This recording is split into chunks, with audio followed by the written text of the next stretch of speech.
Si l'Éternel est Dieu, allez après lui. Si c'est Baal, allez après lui.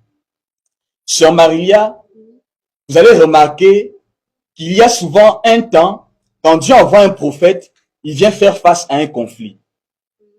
Quand Dieu envoie un prophète, il sera face à un défi. C'est souvent lié à l'adoration.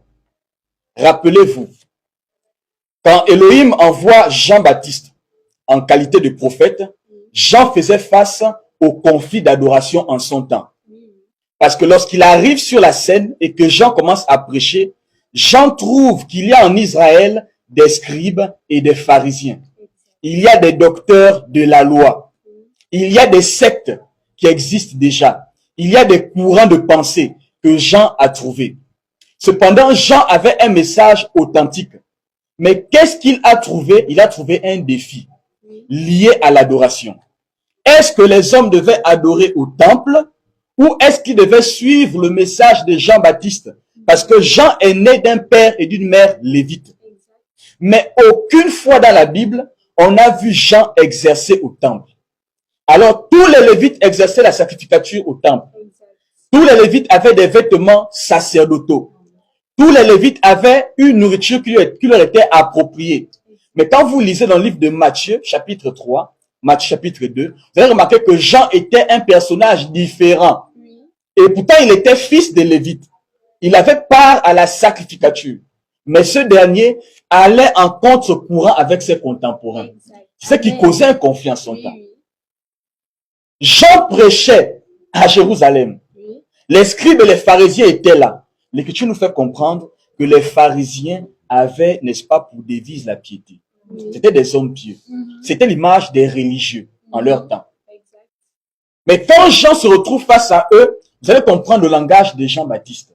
On va prendre ça dans le livre de Matthieu. Matthieu chapitre 3. Matthieu chapitre 3. On va lire cette écriture. Et le verset premier, il est écrit. 3, verset 1er pour ceux qui nous regardent. Matthieu chapitre 3, verset 1er, il est écrit.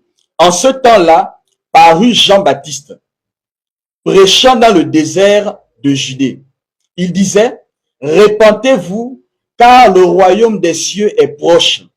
Jean est celui qui avait été annoncé par Ésaïe le prophète lorsqu'il dit, c'est ici la voix de celui qui crie dans le désert. Amen. Jean, lorsqu'il vient, il vient sous couvert d'une prophétie.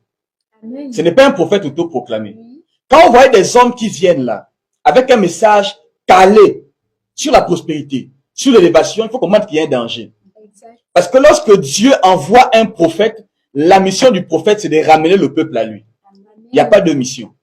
Quand Dieu envoie un prophète, l'Écriture révèle que par un prophète, Dieu a fait sortir Israël de l'Égypte. Par un prophète, ils ont été gardés dans le désert. Par un prophète même, ils sont entrés dans la terre de Canaan.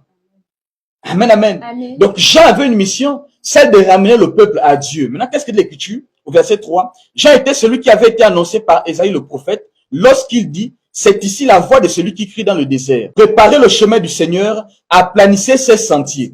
Jean avait des vêtements de poils de chameau, fils d'un sacrificateur. Ça ne colle pas. Ça ne colle pas. Quand les hommes regardent Jean, est-il réellement fils d'un sacrificateur? Parce qu'aujourd'hui, les hommes de notre temps ont même des tenues, tenues pastorales, pour les reconnaître. Jean était homme de Dieu authentique. Il était fils et fille des parents lévites. Il était homme de Dieu authentique.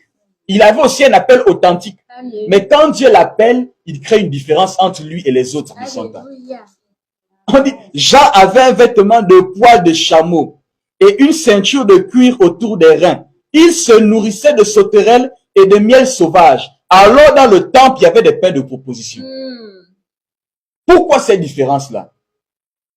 C'est dans ce sens-là que Akab dit à Élie, c'est toi qui sèmes le trouble en Israël. Parce qu'il a vu que Élie était un prophète qui ne s'alignait pas sur la voie des 450 prophètes de Baal et des 400 prophètes d'Astarté. Qui mangeait à la table de Jézabel. Exact. Il naviguait à contre-courant. C'est ce que nous dit le prophète. Amen. Un vrai serviteur de Dieu navigue toujours à contre-courant. Amen. Alléluia. Amen.